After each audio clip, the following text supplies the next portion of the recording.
জীবন ভীষণ সুন্দর। কেবলমাত্র তোমাকে বুঝে নিতে হবে তুমি কার হাতে হাত রাখলে মানুষটা তোমাকে অসম্মান করবে না। তোমাকে বুঝে নিতে হবে কার উপর ভরসা করলে তোমাকে ঠকতে হবে না। তোমাকে বুঝে নিতে হবে কে তোমার মনটাকে ভালো বুঝতে পারবে।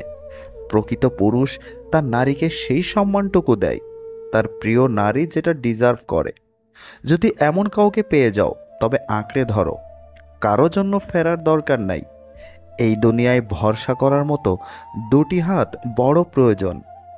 যে মানুষটা তোমাকে সম্মান করবে সে জানে তোমার মূল্য কতটা তার কাছে, তাই তাকেও সেই মূল্যটা দিতে শেখো। নববিবাহিত দম্পতি নতুন বাসা নিয়েছে। পরদিন সকালে তারা যখন নাস্তা করছিল, মেয়েটি জানালা দিয়ে পাশের বাড়ির দিকে তাকিয়ে দেখতে পেল কাপড় শুকাতে দিয়েছে ওই বাড়ির মহিলা। মেয়েটি বলে উঠল, কাপড়টা পরিষ্কার হয়নি। ওই বাসার মহিলা ভালো করে কাপড় ধুতে জানে না। তার মনে হয় ভালো কোনো কাপড় কাচার সাবান দরকার।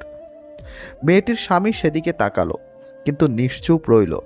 যতবারই পাশের বাড়ির মহিলাটি কাপড় শুকাতে দিত ততবারই এই মেয়েটি একই মন্তব্য করত। মাসখানেক পরে সেই বাড়িতে সুন্দর পরিষ্কার কাপড় শুকানোর জন্য ঝুলতে দেখে মেয়েটি অবাক হয়ে তার স্বামীকে বলল, দেখো, অবশেষে উনি শিখেছেন কিভাবে ঠিকভাবে কাপড় ধুতে হয়। আমি তো ভাবছি কে তাকে শেখালো। তখন স্বামী বলে উঠল, শোনো, আজ ভোরে আমি আমাদের জানালার কাঁচ পরিষ্কার করেছি। আমাদের জীবনটাও এমনই। আমরা কোনো কিছু দেখার সময় যা দেখি তা নির্ভর করে আমাদের সেই জানালার পরিচ্ছন্নতার উপর। যা দিয়ে আমরা দেখি, কোনো সমালোচনা করার আগে আমাদের নিজের মনের অবস্থাটা খেয়াল করা প্রয়োজন। নিজেদেরকে প্রশ্ন করা দরকার যে আমরা কি তার মাঝে কোনো ভালো কিছু দেখতে চাই আদৌ, নাকি মানুষটার দিকে তাকাচ্ছি শুধু তার ভুলগুলো খুঁজে বের করার জন্য। একবার এক মেডিকেল ছাত্রছাত্রীদের প্র্যাকটিক্যাল ক্লাস চলতেছে। প্র্যাকটিক্যালের জন্য একটি মরা কুকুর নিয়ে আসা হলো। প্রফেসর সাহেব হঠাৎ করে সেই কুকুরের পিছন দিয়ে নিজের আঙুল ঢুকিয়ে দিলেন। তারপর আঙুল নিজের মুখে দিলেন।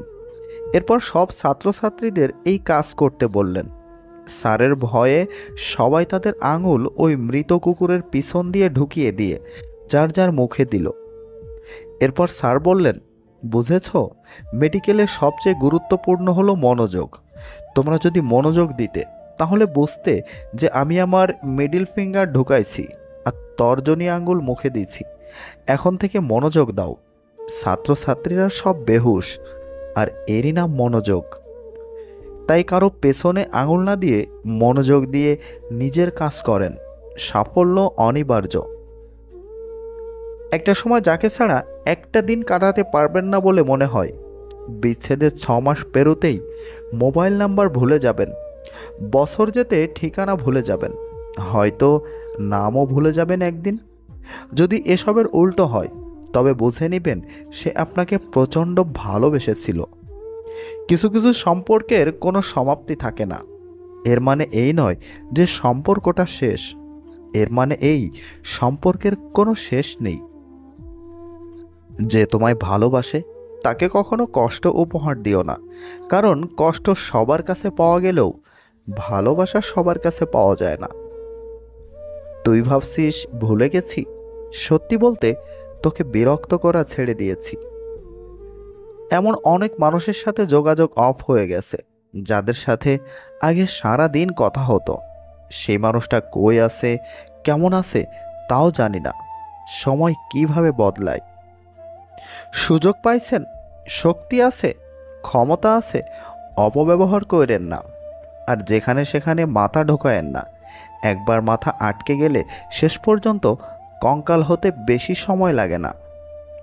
একটা সম্পর্কে ভালোবাসার থেকে যখন বিরক্তিটা বেশি প্রকাশ পাবে তখন বুঝে নেবেন ভালোবাসাটা আর নেই। অনেক প্রিয় মানুষ এমনভাবে মন থেকে উঠে যায় যে পরবর্তীতে তাদের কথা মনে পড়লেও বিরক্ত লাগে। যদি কেউ কোনোদিন তোমায় ছোট করতে চায়, ভেবে নিও তুমি তাদের চেয়ে অনেক উপরে আছো। কখনো কাউকে আপন ভেবে মনের কথা খুলে বলবেন না। কেন জানেন তো?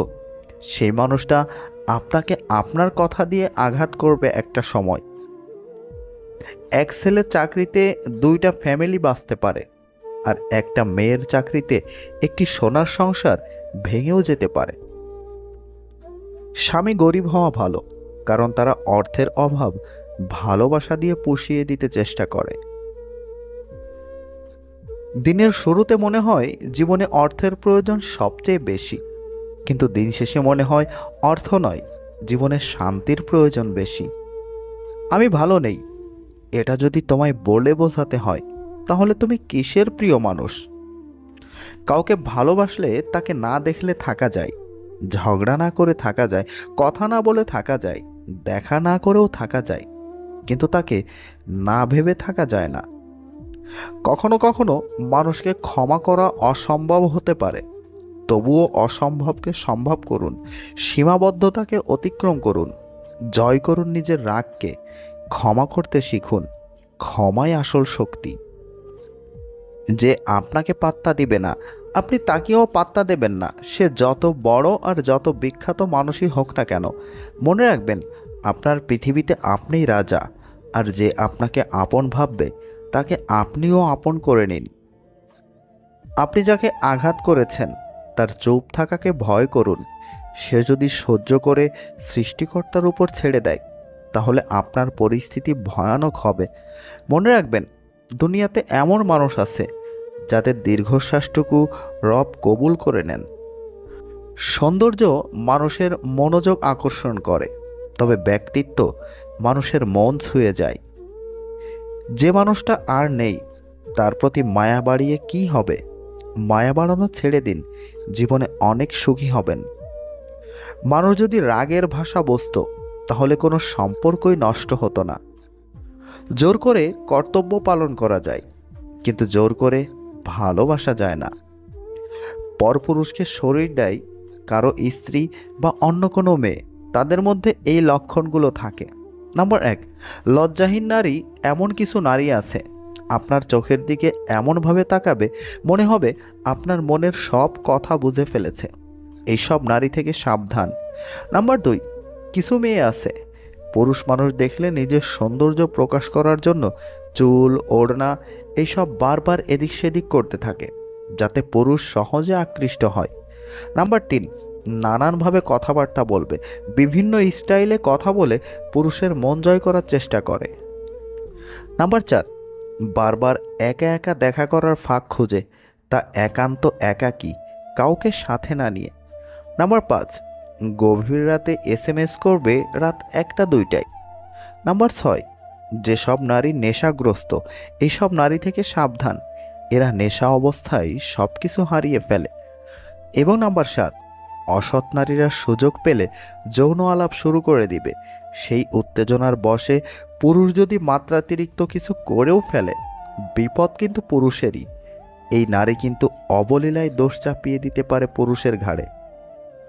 অহংকার খুব ছোট্ট একটি শব্দ, কিন্তু এই শব্দটির মাঝে লুকিয়ে রয়েছে মানুষের পতনের অন্যতম কারণ। পৃথিবীতে বিনা পয়সায় যা পাওয়া যায়, তা হচ্ছে মানুষের দেয়া সান্ত্বনা এবং কষ্ট। মানুষকে বিশ্বাস করা উচিত, কিন্তু বিশ্বাস করার আগে ভেবে দেখবেন সে মানুষ কিনা। ভিডিওর একটি কথাও যদি আপনার ভালো লেগে থাকে, তাহলে প্লিজ এই ভিডিওতে একটি লাইক দিয়ে চ্যানেলটি এখনই সাবস্ক্রাইব করে রাখুন। ভালো থাকুন, ভালো রাখুন। আল্লাহ হাফেজ।